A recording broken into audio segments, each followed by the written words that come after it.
Okay, to this good news. But as I said from the start, I'm going to level with you. I'm not going to be sugarcoating, not trying to give you false hope, not bring you good news simply by ignoring the bad. So I'll say, yes, it's true that now even Prince Charles has tested positive for the virus, 12 days after its last public engagement, which ironically was a charity function in London for the Australian bushfire victims. Now, for a man of 71, catching this virus is serious. Luckily, the last time he met the Queen, who's much older, of course, we're told was the day before he became infectious. But this is, of course, of some concern. And yes, it's also true that 5 more Australians have died, bringing our death toll to 13. All old and often frail. Serious health conditions with the 3 who died in Victoria over the last day, and very serious health underlying medical conditions for the man who died in Queensland. It's also true that the number of people infected keeps rising again today. But dig deeper into those figures and there's actually hope there. For a start, despite these 5 new deaths, our death rate is still hovering just above now 0.4% of just those people we know for sure are infected. And that is surprisingly low. It's much lower than we were first told, which was about 3.4%, not 0.4, 3.4 by the World Health Organisations. And 2/3 of our sick didn't catch the virus here. Most flew home with it or came by ship. And that suggests we are being careful here, although still not careful enough by a long shot.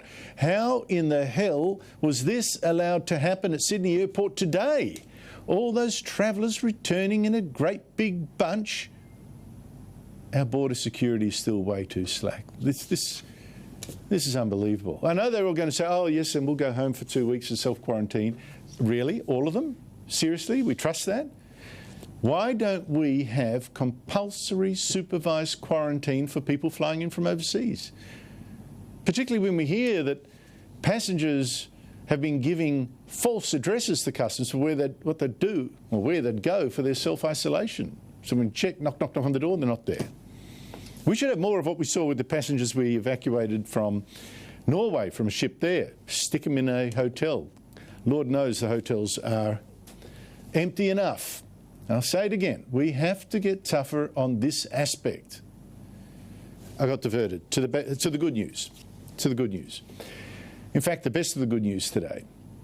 What we are doing does already seem to be working. I told you yesterday the rate of the spread of this infection had dropped to 13%. 13%. That's the lowest we've had in weeks.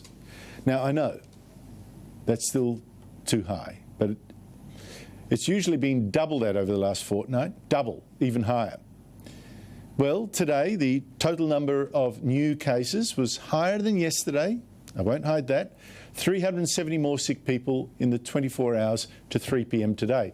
But the rate of increase was still well below what we have seen for weeks. It was 15%. Not what we've seen, like 25, 26, 30%, 15. Still too fast, but we do seem to be slowing it down. Early signs, and of course our hospitals are nowhere near swamped, at least not yet. And every day we are getting more intensive care beds ready for the surge. We're getting more ventilators to keep people alive. And note, all this is before we can tell what difference will be made by the tough restrictions imposed this week, because it usually takes days before people even know they're sick. So fingers crossed. We're nowhere near the peak. We're told it might be 2 weeks away. But today did bring encouragement. And by the way, in Italy, the worst hit country, kind of some very small signs of hope. Yes, more than 600 people a day are still dying, which is absolutely horrible. We want to avoid that. But for 4 days in a row now, the increase in sick people has dropped. Again, early days. So this is serious, but it is not hopeless. We should be very careful, but we should certainly not panic.